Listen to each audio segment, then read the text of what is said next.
तो जी बहुत हो गया थ्योरीज को पढ़ना, ये लंबे लंबे डेरिवेशंस करना, ये सब कुछ अब पीछे छूट गया है क्योंकि एग्जाम का जो नया पैटर्न आया है ये है MCQs.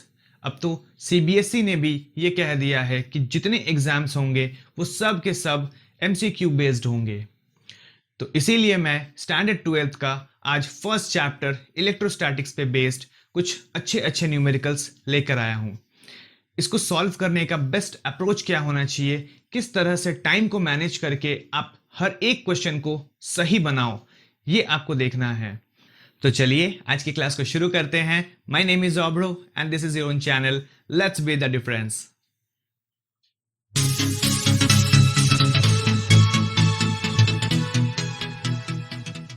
So the first question goes to you. Find the least Coulomb force in nature when distance between the charges is 1 meter.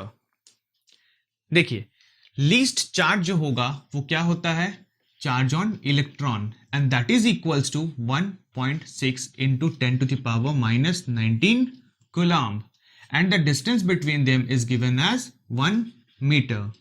ये दोनों ही क्वांटिटी देखिए एसआई में है, तो हमको यहाँ पे कन्वर्जन करने की कोई जरूरत नहीं है। And we know that the coulomb force is equals to K Q1 Q2 upon R square. यहाँ पे दोनों ही चार्जेस की वैल्यू सेम होंगे। सो के की वैल्यू कितनी होती है, 9 into 10 to the power 9 charge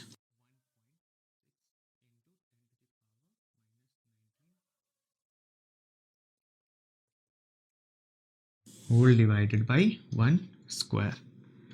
अब यहाँ पे जितने भी गोटा गोटा नंबर है उन सब को एक तरफ लेके आते हैं। 9 इंटू 1.6 इंटू 1.6 इंटू, अब जितने भी 10 to the पावर्स है उनको एक तरफ। अगर हम ध्यान से देखें तो यहाँ पे 9 है, यहाँ पे -19 है, सो इट विल बिकम -10 एंड यहाँ -19 होल डिवाइडेड बाई 1। अब यहाँ से इन डेसिमल्स को हटा के हम जीरोस पुट कर देंगे, एंड 16 इंटू 16 256 को 9 से मल्टीप्लाई करेंगे तो ये होगी 4032 10 to the power -29 whole divided by 100। अगर हम साइंटिफिक फॉर्म में लिखना चाहेंगे तो it should be 2.3 something, but यहाँ पे 3 डिजिट्स है, यहाँ पे सिर्फ 2 ही जीरोस है।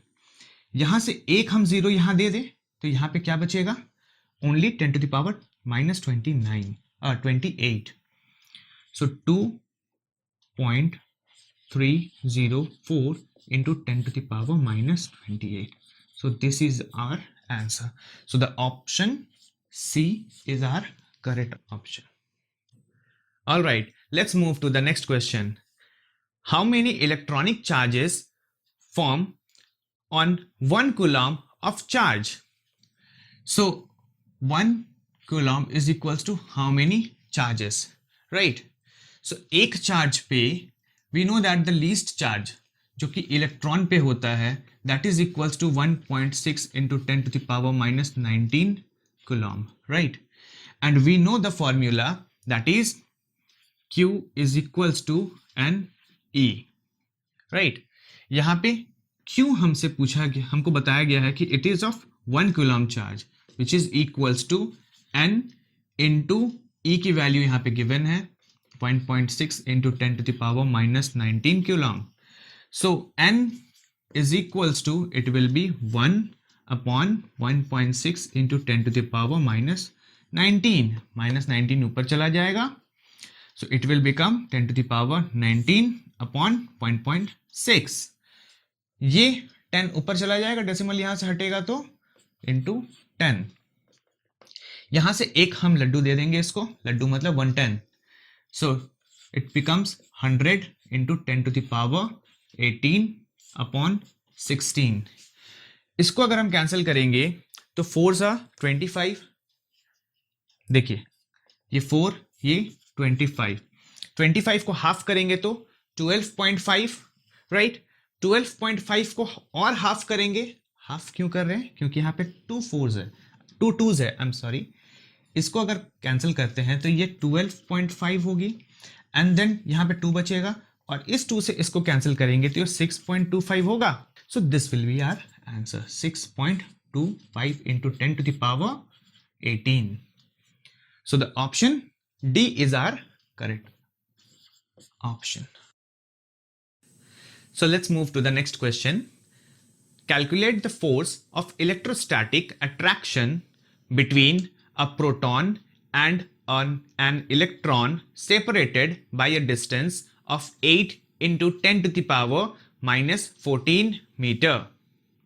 तो यहाँ पे एक प्रोटॉन पे भी उतना ही चार्ज होता है, बट ये पॉजिटिव होता है 10 to the power minus 19 coulomb, एंड एक इलेक्ट्रॉन में जो चार्ज होती है वो नेगेटिव होती है 1.6 into 10 to the power minus 19 coulomb, and the distance between them is given as 8 into 10 to the power minus 14 metre, right. अब इसको हम लोगों को कूलम्ब्स लॉ पे लगा के इसको सॉल्व कर देना है. तो हम डायरेक्ट लिख देते हैं 10 to the power 9 into 1.6 into 10 to the power minus 19, 1 point यहाँ नेगेटिव लगा के लिखना है, ठीक है, minus 19 whole divided by 8 into 10 to the power minus 14, again 8 into 10 to the power minus 14. तो अब जितने भी गोटा गोटा नंबर है उनको सब एक साथ लेके आ जाते हैं. 9 into 1.6 into 1.6 into 10 to the power, फिर से वही वाला चीज आ गया, देखिए, माइनस ये 8 into 8 into 10 to the power minus 28 होगा. ये 14 एंड 14 28. यहां से अब डेसिमल्स को हटाएंगे, इंटू 10 टू द पावर, या फिर ऐसे लिख देते हैं, ये कैंसिल, ये कैंसिल, ये 36 इंटू 10 टू द पावर, यहाँ पे ये माइनस 29, और ये ऊपर चला जाएगा तो 10 टू द पावर माइनस नहीं होगा, ये 28 हो जाएगा, होल डिवाइडेड बाई यहाँ पे. लेकिन हमको अगर लिखना होगा तो एक ही पॉइंट चाहिए, एक जीरो यहाँ पे ज्यादा है, एक जीरो ऊपर जाएगा तो ये 30 बन जाएगा, है कि नहीं, 10 into 10 to the power minus 1. So ultimately 3.6 into 10 to the power, ये 30 और ये माइनस 30 एंड ये 28, so it will become minus 2. Force है तो न्यूटन, ठीक है. तो हमारा ऑप्शन क्या हो जाएगा, ऑप्शन हमारा बी होगा.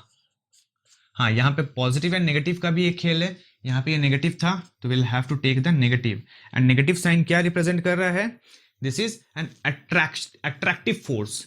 ये नेगेटिव साइन ये बता रहा है कि ये अट्रैक्ट हो रहे हैं, ठीक है.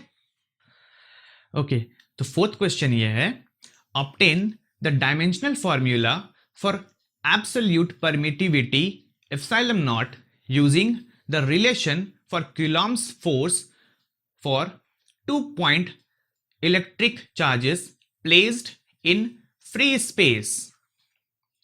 तो Coulomb's लॉ को यूज करके हमको डायमेंशनल फॉर्मूला बताना है एप्सिलॉन नॉट का. तो Coulomb's फोर्स क्या था, F is equals to K. K का वैल्यू क्या होता है, K की वैल्यू नहीं, K को हम लोग इस फॉर्म में भी लिखते हैं 1/4 pi epsilon naught Q1 Q2 upon R square. तो यहां से एप्सिलॉन नॉट को यहां भेज दे, so epsilon naught will be equals to Q1 Q2 upon 4 pi R square and F.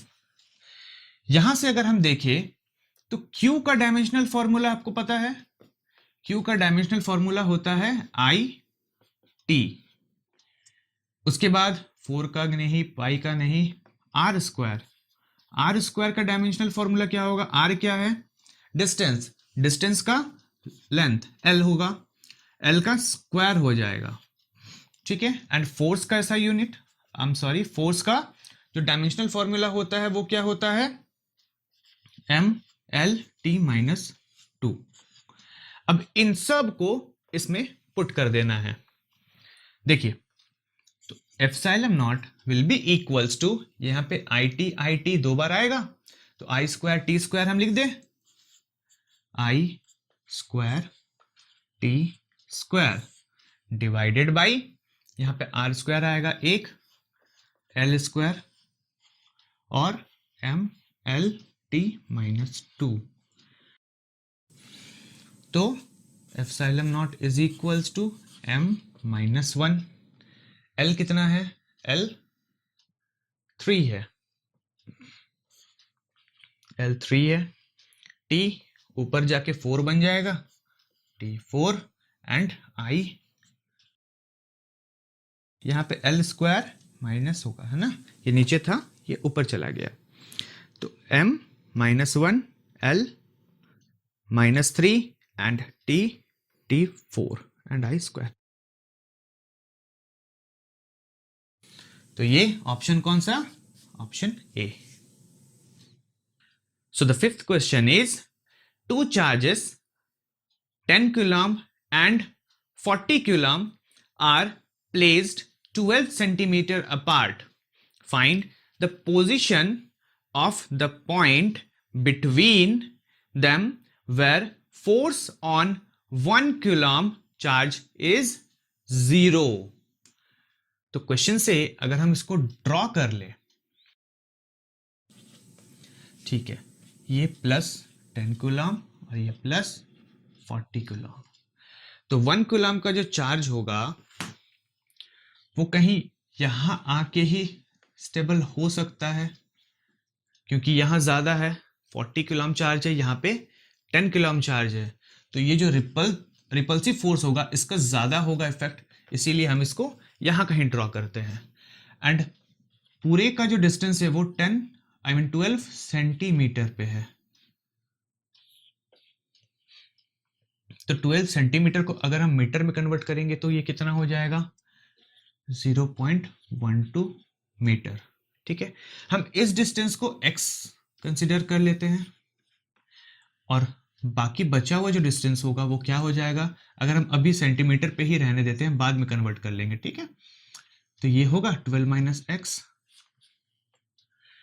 हाँ, तो इस पोजीशन पे आके दोनों तरफ जो फोर्स लग रहा है वो 0 होगा, मतलब ये इक्विलिब्रियम पोजीशन पे होगा। तो इस पे जो फोर्स लगेगा वो हम ये लिख सकते हैं कि इसको अगर हम Q1 बोल दे, इसको Q2 बोल दे, इसको Q3 बोल दे, तो इस पे जो फोर्स लगेगा वो K Q1 Q2 upon R square के जगह पे हम यहाँ पे एक्स स्क्वायर लिख देंगे, which will be equals to K Q2 and Q3 divided by 12 minus x square, right. यहां से K और ये K कैंसिल, यहां से ये Q2 और ये Q2 कैंसिल। यहां पे अगर हम Q1 की वैल्यू पुट करते हैं, that is 10 upon x square is equals to, यहां पे ये 40 upon 12 minus x whole square, ये 0 एंड 0 कैंसिल। दोनों तरफ अगर हम ये रूट लगा दें तो ये क्या निकलेगा बाहर, 1/x is equals to 2/12 minus x. इसको सॉल्व करेंगे तो ये क्या मिलेगा, 12 minus x is equals to 2x, ये x इधर जाएगा तो x इज इक्वल्स टू 12/3 होगा, इधर जाएगा तो 3x हो जाएगा, राइट। सो 3x से 3 इधर गया तो ये 4, so x is equals to 4 centimetre. अगर इसको मीटर में कन्वर्ट करें तो x is equals to 0.04 metre. So what is our answer? हाँ, ये 0.04 मीटर जो हमको मिला है वो x की वैल्यू है, और x को हमने कहां से मेजर किया था, x को हमने 10 कूलम चार्ज से मेजर किया था। तो our answer will be, the option will be D. Okay, तो ऐसे ही मैं आपके लिए 5 क्वेश्चंस का सेट लेकर आऊंगा और इनको हम बहुत डिटेल में समझेंगे कि कैसे इसको सॉल्व करना है। अगर आपको सॉल्यूशन करने में, इसको सॉल्व करने में, कैलकुलेशन करने में प्रॉब्लम हो रही है, तो कैलकुलेशन ट्रिक्स के मेरे वीडियोस को आप देख सकते हो। इससे कैलकुलेशन आपका बहुत फास्ट हो जाएगा। तो चलिए आज की क्लास को यहीं तक रखते हैं। अगर आपको कोई भी डाउट रह गया हो, कोई भी स्टेप ना समझ में आया हो, कुछ भी और कोई आपको क्वेरी हो, आप हमें कमेंट बॉक्स में बता सकते हो। आप हमें ईमेल भी कर सकते हो। ये रहा हमारा ईमेल एड्रेस। तो चलिए अच्छे से पढ़ाई करते रहिए। All the very best and let's be the difference.